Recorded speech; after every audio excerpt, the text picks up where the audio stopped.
নমস্কার বন্ধুরা, আমার খাবার ঘরে সবাইকে স্বাগত। আজ নিয়ে এসেছি আমি মোচার ঘন্ট করব চিংড়ি মাছ দিয়ে। আলু ভেজে নিয়েছি আর এই চিংড়ি মাছ নিয়েছি। চিংড়ি মাছটা দেবো, তেল বসিয়েছি, তেলে জিরে আর তেজপাতা দিয়েছি। চিংড়ি মাছ দিয়ে দিলাম।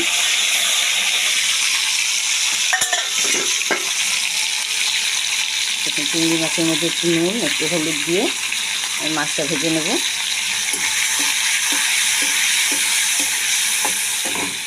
মাছটা একটু অল্প অল্পই ভাজবো। দিয়ে দেবো তেলে টমেটো। আলু ভাজা হয়ে গেছে। মোচাটা একটুখানি আমি কুচি কুচি করে কেটে নুন হলুদ দিয়ে সেদ্ধ করে নিয়েছি। মিষ্টি মোচা, তেতো না। এবার দিয়ে দেবো একে একে তেলের মধ্যে দিয়ে দেবো লঙ্কার গুঁড়ো, দিয়ে দিচ্ছি হলুদ আর একটু জিরে তেজপাতা ফোড়ন দিচ্ছি, নুন আর লঙ্কা দিয়ে দিলাম, একটু জিরের গুঁড়ো দিলাম। নামাবার আগে মিষ্টি, গরম মশলা আর ঘি দেবো। দেখুন একসাথে আমি একসাথে মশলাটাকে ভেজে নিচ্ছি। দেখুন মশলাটা একটু ভাজা ভাজা হয়ে গেলে আলুটাও দিয়ে দেবো, মোচাও দিয়ে দেবো।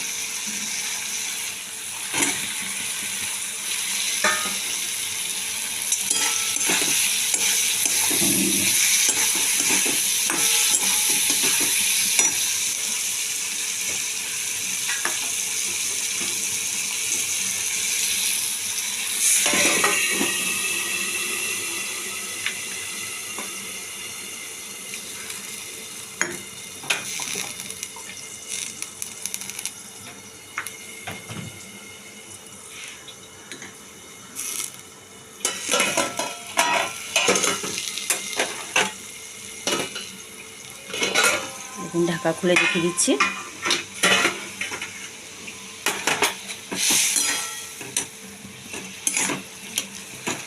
টমেটোটা একটু গলিয়ে গলিয়ে দিচ্ছি।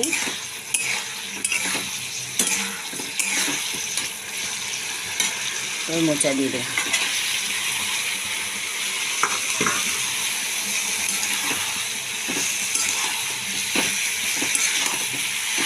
বেশি কিছু উপকরণের দরকার নেই। নুন, হলুদ, লঙ্কা, জিরের গুঁড়ো দিলে হয়ে যাবে। আর দুটো কাঁচা লঙ্কা, একটু মিষ্টি দিয়ে আপনি নামান। ঘি গরম মশলা ছেড়ে দেবেন, না ছেড়ে দেবেন। চিংড়ি মাছের এমনি টেস্ট হয়, দারুণ খেতে লাগবে। এবার একটু জল দিয়ে কম আঁচ করে 2 মিনিট ঢেকে রাখলে হয়ে যাবে। কারণ মোচা সেদ্ধ আছে, আলুও ভাজা হয়ে গেছে ভালো করে। এবার আমি একটু ঢাকা দিয়ে রেখে দেবো 2-3 মিনিট, তারপর ফিরে আসছি। বন্ধুরা দেখুন মোচা হয়ে গেছে, আমি ঢাকাটা খুলে দেখে দিচ্ছি। এবার দিয়ে দেবো একটু চিনি দিয়ে দিলাম। চিনি দিয়ে আর একটুখানি ঘি দেবো।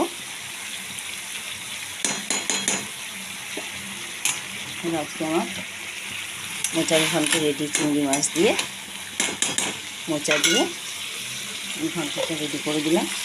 এবার ভালো করে নেড়ে মিশিয়ে চিনি আর ঘি ঢাকা দিয়ে দেবো। আর বেশিক্ষণ জাল দেবো না।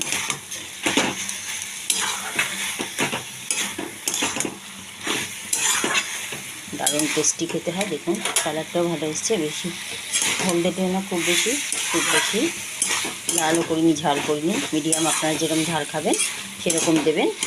আর এইভাবে চিংড়ি মাছ দিয়ে মোচার ঘন্ট বানিয়ে দেখবেন, দারুণ লাগবে। যদি ভালো লাগে বানিয়ে খেয়ে দেখবেন, দেখেও ভালো লাগে তো রান্নার প্রসেসটা। তাহলে লাইক শেয়ার করতে ভুলবেন না। নতুন হলে চ্যানেলটিকে সাবস্ক্রাইব করবেন। আর যেখান থেকে দেখছেন একটু একটু আমার ধন্যবাদ। মোচার ঘন্ট আমার রেডি